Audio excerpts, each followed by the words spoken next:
Hey, kids and parents, I hope you're having a great week. It is a beautiful day today that the Lord has given us. So maybe you've played outside a little bit.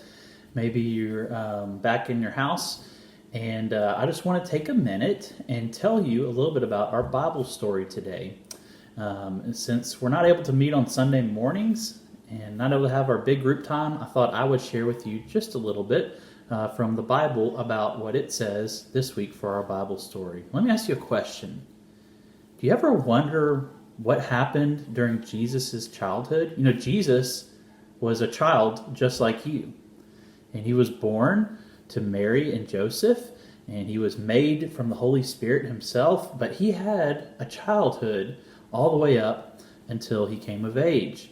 And most of the New Testament and the Gospels talk about him being a grown-up. But today, we're going to learn about what happened during Jesus' childhood. So take a second and watch this video.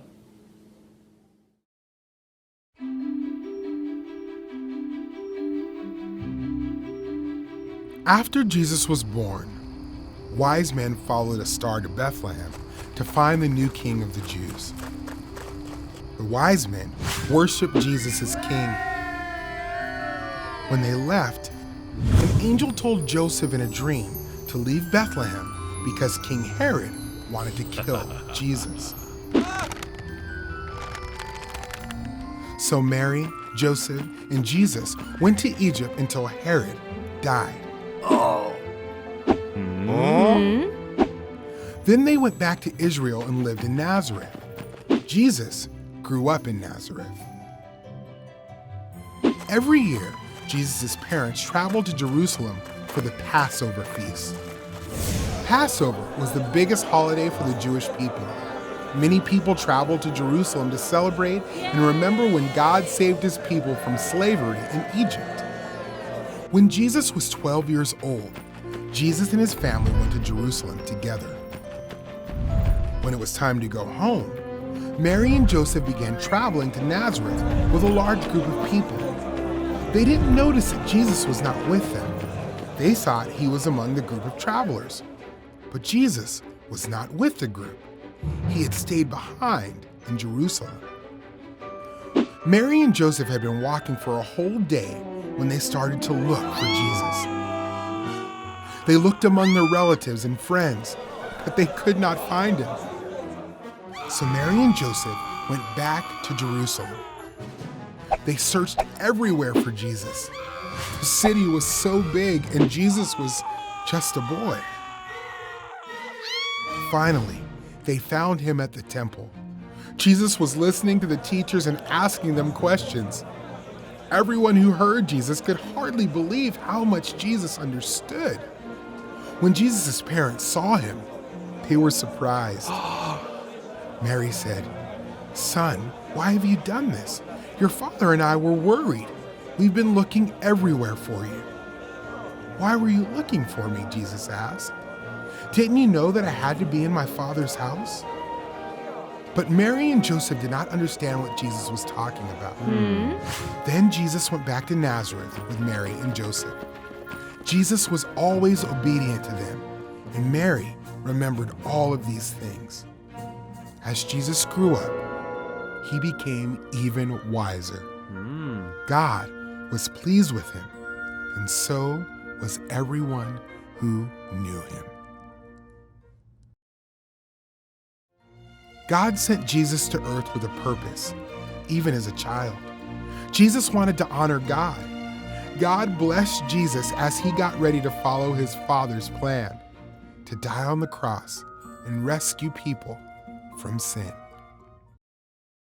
It's crazy to think that out of all of the New Testament, all we get is one little story about Jesus' childhood. But you know what's really cool is that's all that God wanted us to have. But this is what it says. It says that Jesus continued to grow in wisdom, stature, and in favor with God and with men. Now, what does that mean?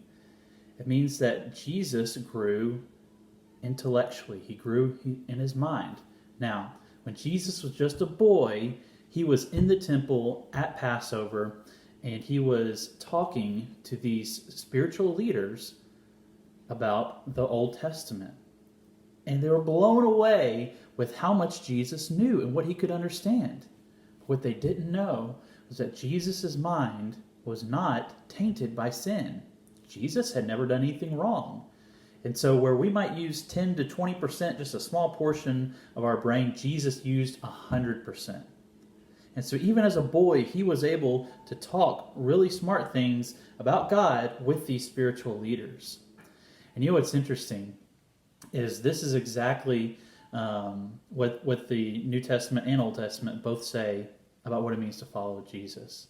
You know, Jesus says it grew in wisdom. It says he grew in stature. That means his physical body grew and got bigger and bigger. And then it also says that he grew in favor with God and with men. That means he grew spiritually and socially with other people. And so Jesus continued to grow in his spiritual life. Now, Deuteronomy chapter 6 says we're to love God with everything that we are. And then later, when Jesus was an adult and he talked with the spiritual leaders as an adult, they asked him, what is the greatest commandment? And this is out of Matthew chapter 22, verse 37. Jesus replied, love the Lord your God with all of your heart, with all of your soul, and with all of your mind. This is the first and greatest commandment.